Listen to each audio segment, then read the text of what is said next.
আমরা সকলে বাংলাদেশি জাতীয়তাবাদ একই পতাকা তলে বসবাস করব। অন্য দেশের ষড়যন্ত্রের শিকার বাংলাদেশ হবে না। এই ইন্টারিম গভর্নমেন্টকে তো আমরা সমর্থন দিয়েছি, কিন্তু একটি যৌক্তিক সময় নির্বাচন অবশ্যই আমাদের এই দেশের মানুষ দেখতে চায়। কারণ নির্বাচন না হলে একটি জনগণের দ্বারা নির্বাচিত সরকার যদি বাংলাদেশে না আসে, ততক্ষণ পর্যন্ত বাংলাদেশের সকল সমস্যার সমাধান করা সম্ভব নয়। একটি নির্বাচিত সরকারের প্রয়োজন।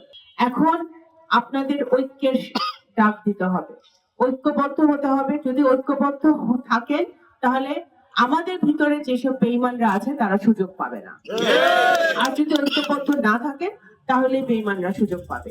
আমি কোন ইউনিয়নে, কোন ওয়ার্ডে আপনাদের মধ্যে বিভাজন দেখতে চাই না। আপনারা কর্মী সভা করছেন, কর্মী সভা করে সবাইকে ইউনাইট করেন এবং সাধারণ জনগণের কাছে যান। আমি একটি কথা খুব পরিষ্কার ভাবে বলতে চাই, যেখানে আমাদের জনাব তারেক রহমান সাহেব, আমাদের ভারপ্রাপ্ত চেয়ারম্যান, ইতিমধ্যে বারবার উনি বলেছেন সারা বাংলাদেশে একই মেসেজ, কিন্তু তৃণমূল পর্যন্ত উনি দিচ্ছেন যে বিএনপির নামে বা বিএনপির কোন নেতার নামে কেউ যদি চাঁদাবাজি বা কোনো দখলবাজি করে, তাকে আপনারা স্রেফ পুলিশে ধরিয়ে দিবেন। কোনোভাবেই এটা গ্রহণ করব না যে আমার নাম বা আমার দলের নাম ভাঙিয়ে কেউ চাঁদাবাজি বা দখলবাজি করবে। এখানে আপনি আমার যতই আপন লোক হন না কেন, আমি আপনাকে ছাড় দিব না।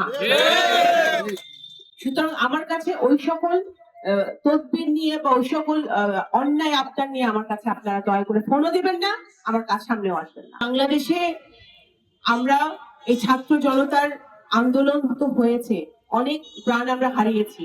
15 বছর ধরে বিএনপির বহু নেতাকর্মীও প্রাণ হারিয়েছে।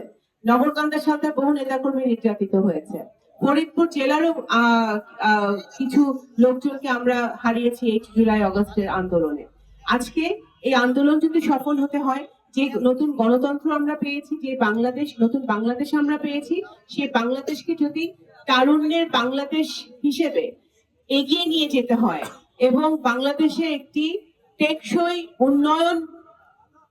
উন্নয়নশীল দেশ হিসেবে বাংলাদেশকে গড়ে তুলতে হয়, তাহলে জনাব তারেক রহমান সকল রাজনৈতিক দলকে নিয়ে যে 31 দফা উনি দিয়েছেন, বিএনপি যে 31 দফা দিয়েছে, সেই 31 দফা আপনাদের ধারণ করতে হবে, জানতে হবে, শুনতে হবে এবং 31 দফা নগরকান্দার সাঁতার প্রতিটি ঘরে ঘরে ছড়িয়ে দিতে হবে।